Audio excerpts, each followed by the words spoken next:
Hello बच्चों, स्वागत है मेरे YouTube channel simplify your maths में। हम आपके बीच में लेके आ रहे हैं बोर्ड एग्जामिनेशन सीरीज की कुछ अनकही अनसुनी बातें जो पूरे बोर्ड एग्जाम में आपको ऊर्जावान और मोटिवेटेड रखेंगी। मेरा प्रयास होगा कि आपको आगामी बोर्ड एग्जाम में शानदार प्रदर्शन करने के लिए मैं आपके साथ हमेशा बना रहूं। इसलिए बच्चों, इस सीरीज में ढेर सारी बातें हम लोग करेंगे। अलग अलग वीडियोस में अलग अलग पॉइंट्स पे हम बातें करेंगे। तो बच्चों, आज के इस वीडियोस में हम लोग बात करने वाले हैं ओवर थिंकिंग के बारे में।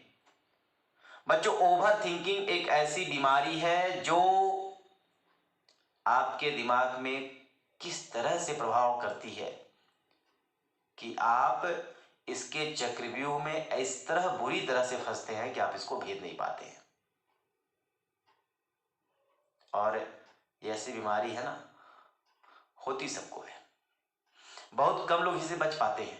एग्जाम्पल के तौर पे, एक क्लासरूम में जब बच्चे बैठे होते हैं तो एक बच्चा ये अनुमान लगा लेता है कि फला लड़का जो है, फला लड़की जो है, या 2 बजे तक रात तक पढ़ते हैं। अच्छा, 2 बजे रात तक पढ़ता होगा। अच्छा, मैथ तैयार कर लिया होगा, हिंदी तैयार कर लिया होगा, एसएसटी तैयार कर लिया होगा। अलग अलग व्यूज अपने हम बनाते रहते हैं, अपने दिमाग में ही एक ऐसा नजरिया डेवलप कर लेते हैं और तुरंत कंपेयर करते हैं कि यार हम तो कुछ पढ़ते ही नहीं है। तो बच्चों, इस चक्रव्यूह से बाहर निकलिए।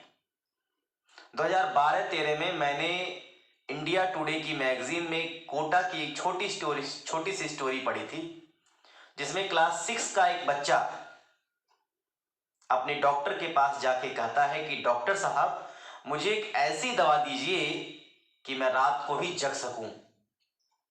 डॉक्टर ने पूछा, तुम्हें इसकी जरूरत क्यों?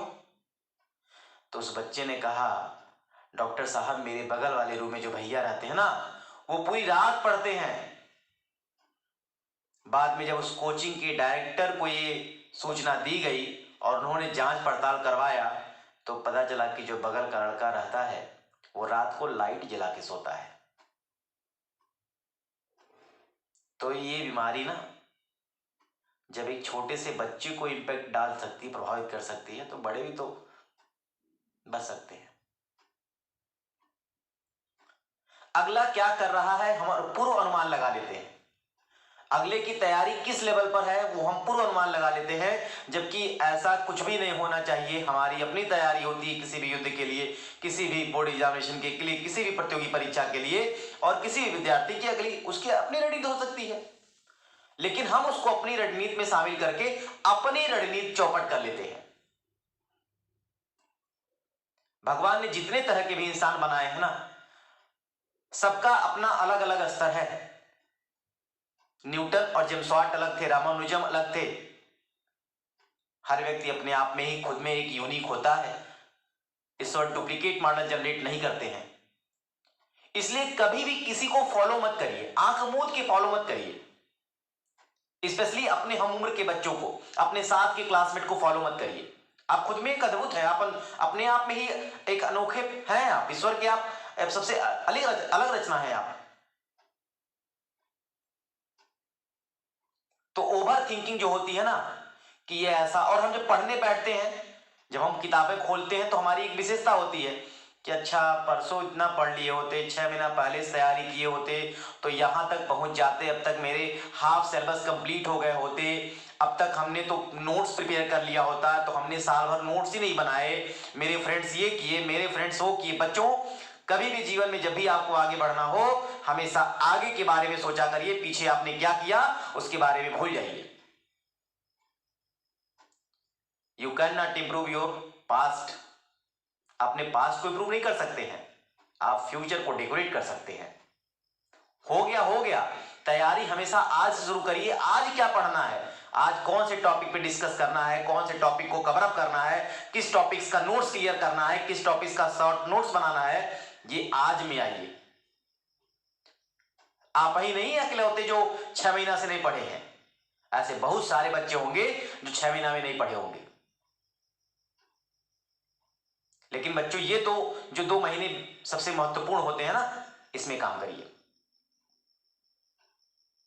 किसने क्या कर लिया, किसने क्या कर लिया मत सोचिए।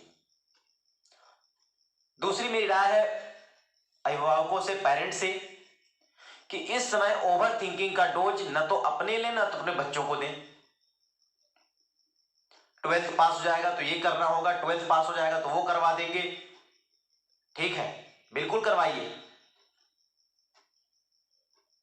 आप ही उसके जन्मदाता हैं, तो निश्चित तौर पे आप अपनी भूमिका पूर्ण रूप से अदा करना चाहेंगे उसके कैरियर बनाने में। लेकिन सर कभी कभी ना जल्दीबाजी के चक्कर में बहुत देर हो जाती है।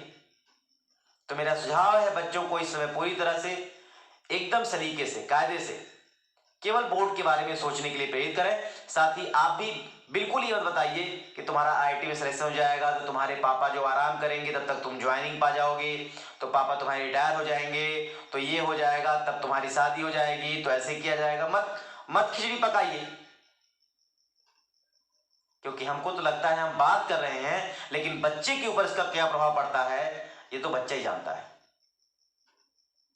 इसलिए ओवर थिंकिंग, आज की जो मेरी चर्चा थी, मैं बस इतना ही कहना चाहूंगा कि ओवर थिंकिंग से बचें, पेरेंट्स और बच्चे दोनों भी।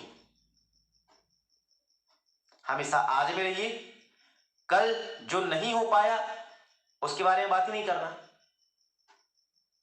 मैंने कहा ना, सेल्फ फोकस करिए, हमेशा आज में आइए और एक टॉपिक पहले से डिसाइड कर लीजिए कितना ही करना है।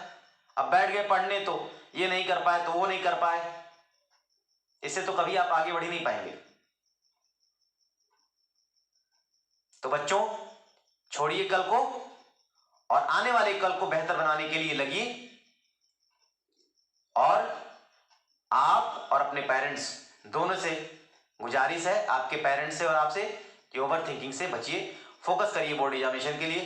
तब तक के लिए आप सभी का धन्यवाद। अगले वीडियो में अगले टॉपिक को लेकर मैं आपके सामने आऊंगा। तब तक के लिए नमस्ते।